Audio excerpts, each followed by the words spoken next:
ఇది వచ్చేసి మల్టీ బుటీస్ తోటి వస్తుంది మనకి ఓ. కంప్లీట్. నాకు ఇది చూడగానే ఎందుకు బ్రొకేడ్ ఆ లుక్ వచ్చిందండి. బ్రోకెట్ స్టైల్ లోనే మనకి మీనా వర్క్ వస్తుంది అన్నమాట. ఓకే. సో ఇంకొకటి ఏంటంటే బార్డర్ కూడా మనకి స్కేలప్ బార్డర్ స్టైల్ అనే వర్క్ స్టైల్ వస్తుంది. కొరవై బార్డర్ అంటారు అనమాట మనకి. ఈ వర్క్ కూడా నెమళ్ళండి ఎంత డీటెయిల్ గా తెలుస్తున్నాయో తెలుసా. పింక్ పైన ఈ గోల్డ్ కలర్ ది ఆ వర్క్ చేయడం వల్ల జర్దోజీ వర్క్ చాలా బాగుంది. తర్జోజీ వర్క్ ప్లస్ ఇంకొకటి ఏంటంటే మనకి పళ్ళు ఇందాక చూసింది ప్లెయిన్ కదా, సో ఇందులో మనకి పళ్ళులో కూడా వర్క్ ఇచ్చాను అనమాట. ఓకే. 3 sides ఈ బార్డర్ అనేది కంటిన్యూ అవుతూ వర్క్ కంటిన్యూ అవుతూ దాంతో పాటుగా మధ్యలో కూడా చూడండి ఈ కొంగుకి మీకు తెలుస్తుందా, క్లోజ్ లో కూడా చూపిస్తాను చూడండి ఎంత బాగుందో. అసలు ఇలాంటి చీరలు చూస్తే ఇలా మీద వేసుకోకుండా ఉండలేము ఎందుకో. రాజేష్ గారు అందుకోండి చీరని.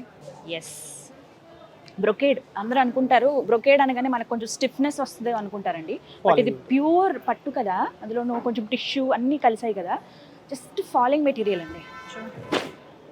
అసలు ఎక్కడ ఇది ఏమైనా స్టిఫ్గా ఉంటుందేమో, పెళ్లి కూతురు అంతసేపు కట్టుకుని కూర్చోవడానికి ఇబ్బంది పడుతుందేమో, పెళ్లి పీటల మీద కూర్చోవాలి కదా అని అసలు ప్రాబ్లమే లేదండి. చాలా కంఫర్టబుల్ అండ్ ఫ్రెండ్లీగా ఉంటాయి, స్కిన్ ఫ్రెండ్లీ. చూడండి ఎంత నీట్గా ఉందో, భలే అనిపిస్తుంది కదా. ఇంకొకటి బ్లౌజ్ కూడా ఇలా వస్తుంది. ఓకే. సో బ్లౌజ్ కూడా మనకి బ్లౌజ్ వావ్, ఓ సేమ్ రిపీట్ అయింది. నెక్ పట్టించేశారు ఇక్కడ. yes madam. నెక్ పార్ట్ నాకు తెలిసి ఎంత గాడిగా కనపడుతున్నప్పుడు సెపరేట్ గా వర్క్ అవసరం లేదు. సో ఆ కాన్సెప్ట్ వీళ్ళే చెప్పేశారనమాట. సింపుల్ గా నెక్ వరకు, బ్యాక్ నెక్ ఫ్రంట్ నెక్ వరకు వేసుకుంటే చాలా అనే ఉద్దేశంతో ఇలా ఇచ్చారండి. జస్ట్ ఇలా వర్క్ కూడా నీట్ గా ఉంటుంది మేడం. ఇది భలే ఉంది కదా. నాకు ఈ కలర్ చాలా నచ్చింది. పింక్ కనపడుతుంది, గోల్డ్ కలర్ కొంచెం మనకి దాన్ని డామినేట్ చేస్తుంది. చాలా బాగుంది.